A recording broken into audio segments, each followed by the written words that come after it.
3 причины долгого кашля, о которых вы могли не догадываться. Советы фитотерапевта в нашей новой рубрике. После перенесенной инфекции, такой как простуда или грипп, может развиться постинфекционный кашель, который сохраняется в течение многих недель после выздоровления. Это происходит из-за того, что дыхательные пути остаются раздраженными и воспаленными даже после исчезновения первоначальной инфекции. Рекомендуем курсовое лечение сбором номер 6 при хроническом и астматическом бронхите, кашле. Аллергические реакции на пыльцу, пыль, животных, плесень или другие аллергены могут вызвать долгий сухой кашель.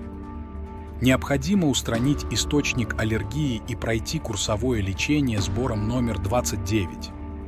Иногда кашель может быть вызван неочевидной для большинства причиной, так называемым рефлюксом, когда кислота из желудка попадает в пищевод, а оттуда в трахею и бронхи. В этом случае требуется устранение первопричины, то есть лечение органов ЖКТ. Поможет сбор 20А при заболеваниях желудочно-кишечного тракта.